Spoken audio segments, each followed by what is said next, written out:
Olá, seja muito bem-vindo. Eu sou Tabata Pote e começa agora uma entrevista especial. A eleição presidencial na Venezuela tem sido destaque nos jornais de todo o mundo. Os protestos contra a reeleição de Nicolás Maduro têm um motivo. Eles não aguentam mais a crise que se instaurou no país em 2013 e em 2021 a levou a perder 75% do seu produto interno bruto.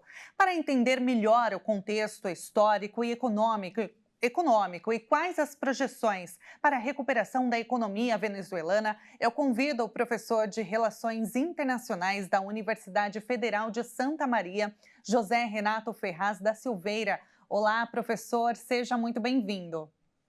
Muito obrigado, agradeço pelo convite. A gente que agradece. Professor, Maduro é considerado autoritário, né? E ele é visto por muitos como um presidente ilegítimo, principalmente, né, depois dessa última eleição. Durante o seu mandato, o país ele passou por grandes acontecimentos, muitas mudanças e que levaram, né, a sociedade venezuelana a sofrer muito com uma recessão. O que explica essa crise que já dura tantos anos, professor? Perfeito, Tabata. Nicolás Maduro ascendeu ao poder em março de 2013 como presidente interino. Então, se fizermos a conta e se de fato confirmar o resultado das eleições, praticamente ele ficará 17 anos no poder. O que a gente pode constatar em relação à Venezuela durante todo esse período, de 2013 até agora, 2024? A Venezuela vive uma crise socioeconômica, uma crise política institucional e, principalmente, uma crise humanitária. É uma crise socioeconômica porque houve, de fato, um encolhimento da economia venezuelana. Segundo a agência classificatória Austin Rating, foi mais de 60% esse encolhimento da economia venezuelana. Outro dado que eu acho muito significativo, Tabata, em 2013, quando então a ascensão do presidente Maduro, um a cada três venezuelanos estavam na linha da pobreza. Um a cada três, então 33,1%. O que é interessante que agora em 2023, no ano passado, 9 a cada 10 venezuelanos estão na linha da pobreza. Outro dado também bastante estarrecedor é que aumentou a extrema pobreza na Venezuela. Também são dados assim que saltam os olhos. Além, então, dessa crise socioeconômica, nós temos uma crise política institucional. Há, de fato, um cerceamento da imprensa, as eleições são muito questionadas, o próprio processo eleitoral venezuelano já foi questionado no último pleito e, novamente, está sendo questionado nesse atual pleito. É interessante também que há um questionamento em relação à própria imagem de Nicolás Maduro. A revista The Economist considera o presidente Nicolás Maduro como o presidente mais mal-sucedido da atualidade, da contemporaneidade. Isso, então, é muito significativo. E, por fim, por que a Venezuela vive essa crise humanitária? São mais de 5,4 milhões de venezuelanos que deixaram a Venezuela. Segundo dados, há mais de 600 mil venezuelanos vivendo no Brasil. E então a gente pode constatar, e isso é um dado muito importante, que é uma das maiores deslocamentos que estão acontecendo no mundo. E é claro, para finalizar em relação a esse questionamento, a gente pode observar os retrocessos democráticos que têm aumentado, não só no mundo, mas principalmente também na América Latina. Há um termo que nós utilizamos na ciência política, nas relações internacionais, que é a chamada aposta democrática. Então, candidatos que questionam o sistema eleitoral, e a gente pode perceber isso em relação a Nicolás Maduro, que antes do próprio pleito, ele questionava o sistema eleitoral brasileiro, o sistema eleitoral norte-americano, colocou em xeque esses dois sistemas eleitorais, questionou até a própria eleição do companheiro Lula, né? E é muito curioso que isso tem se tornado muito frequente, não só na América Latina, bem como também em todo o mundo, nos países europeus e nos Estados Unidos, só lembrar a eleição norte-americana, que Donald Trump questionava o resultado da eleição. Agora, professor, isso é uma estratégia dele para que as pessoas, para que a população questione as outras pessoas que se opõem a ele e apoie ele, no caso, né? Para que as pessoas não cheguem a questionar essa suposta fraude? Sim, é uma estratégia que alguns grupos, né, têm utilizado nas eleições. Nicolás Maduro repete essa fórmula. Donald Trump utilizou isso nos Estados Unidos, a gente pôde constatar isso também em relação ao Brasil, né, o ex-presidente Jair Messias Bolsonaro não reconheceu a vitória de Lula, grupos ligados até ao próprio Bolsonaro questionam até os dias de hoje o sistema eleitoral brasileiro, a questão de ser ou não ser auditável.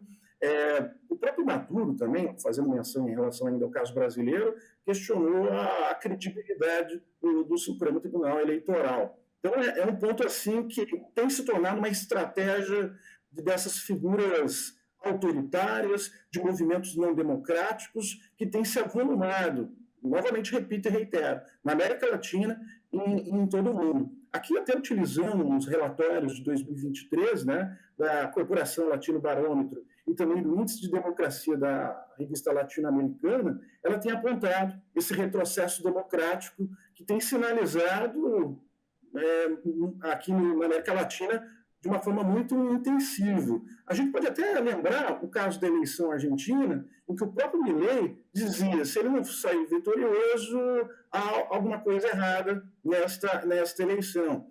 Lembra agora as palavras exatas do Nicolás Maduro. Ele dizia, se ele não saísse vitorioso dessa eleição, haveria, de fato, um banho de sangue. Então, é bastante interessante chamar a atenção que essa estratégia da aposta democrática de candidatos já no início do pleito já questionarem o sistema eleitoral caso a eleição não seja favorável.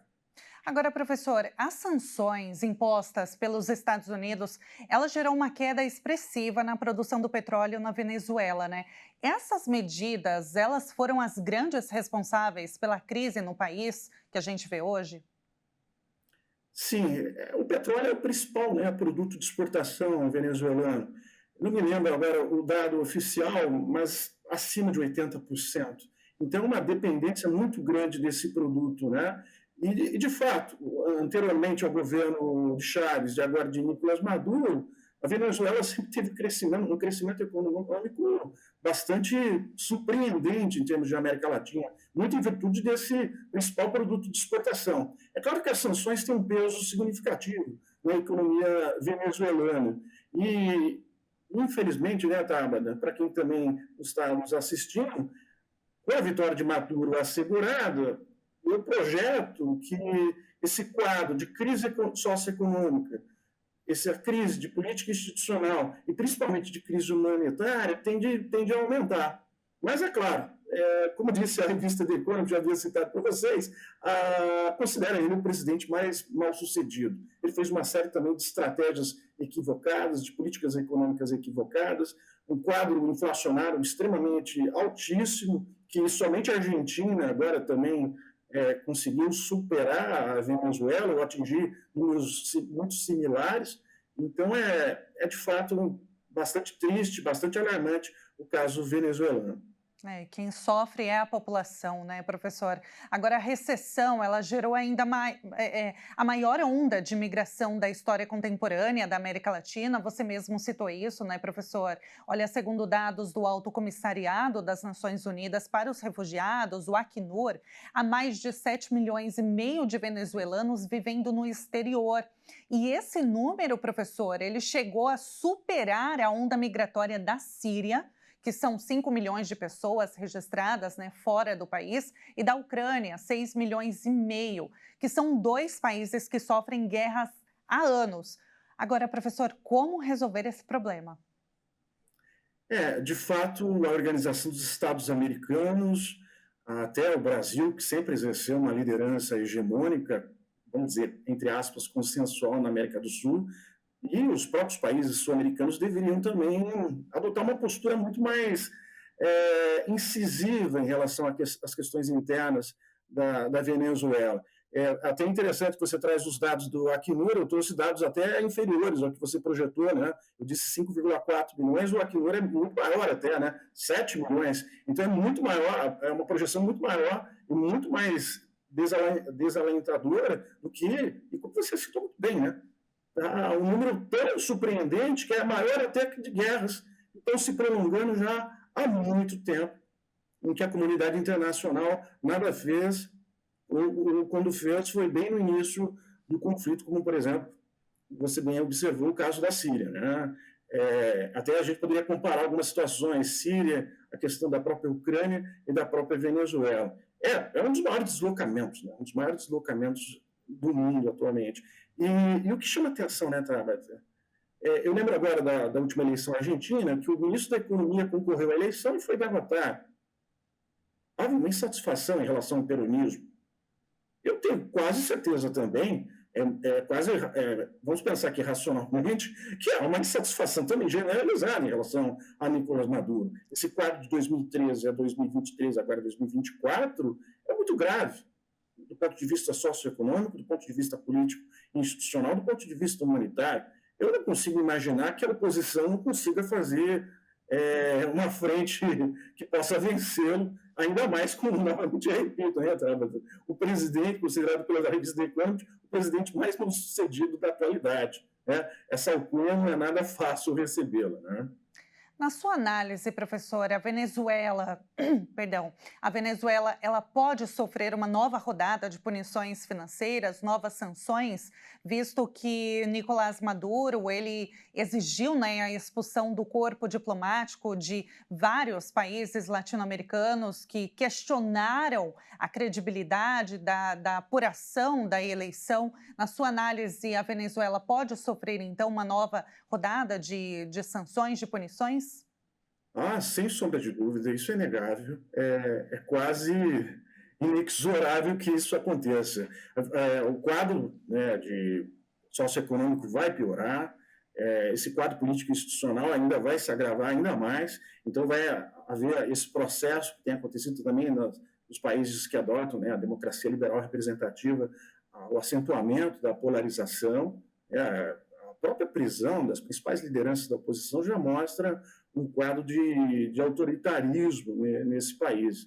E até a própria revista The Economist, né, eu citei o índice de democracia da inteligência da revista The Economist, diz que a Venezuela é um caso emblemático, né, é um case, né, de tendências autoritárias aqui na América do Sul. Suspensão das liberdades de direitos civis, cerceamento da imprensa. Nessa eleição, a gente pode perceber uma série de protestos que têm tomado conta das principais cidades venezuelanas. E um outro dado que às vezes a gente ignora, pessoas pedindo asilo, refúgio, né, nas embaixadas, e algo que também tem sido muito frequente, né, na discussão das relações internacionais, principalmente no que tange a questão política, as guerras de versões. As guerras de versões de quem, afinal, venceu as eleições. Algumas agências independentes apontam que o candidato da oposição venceu as eleições com uma certa folga na margem de votação. O quadro que apresentou o Conselho Nacional Eleitoral da Venezuela foi de 51% a 44%. Eu tenho visto alguns dados mostrando que, na verdade, a vitória do candidato da oposição foi praticamente de 66% a 31%. Até, infelizmente, a postura do governo brasileiro, até a fala ontem do presidente Lula foi muito infeliz, né? E até bastante comprometedora. Até eu insiro aqui uma particularidade, eu acho que até a própria esquerda latino-americana tem se incomodado, tem ficado bastante constrangida em relação a essa criatura chamada chavismo, né? Antigamente nós tínhamos a criatura na Argentina chamada de peronismo, agora nós temos essa criatura cada vez cresce cada vez mais, né, na Venezuela, que é o chavismo, no qual o Nicolás Maduro é o grande expoente, né, desse movimento. Sim, professor, muito obrigada pela sua análise, foi um prazer falar contigo, por toda a explicação sobre a crise na Venezuela. E, claro, a gente vai continuar acompanhando, né, para saber, então, quais serão os próximos passos e também a posição do Brasil daqui para frente. Obrigada, professor, mais uma vez. Eu que agradeço e até uma próxima. Até a próxima. Nós conversamos com o professor de Relações Internacionais da Universidade Federal de Santa Maria, José Renato Ferraz da Silveira. Foi um prazer. Se você quiser rever este programa, acesse o nosso canal no YouTube, Jornalismo Hit TV. O Entrevista Especial fica por aqui. Muito obrigada pela sua companhia e até a próxima.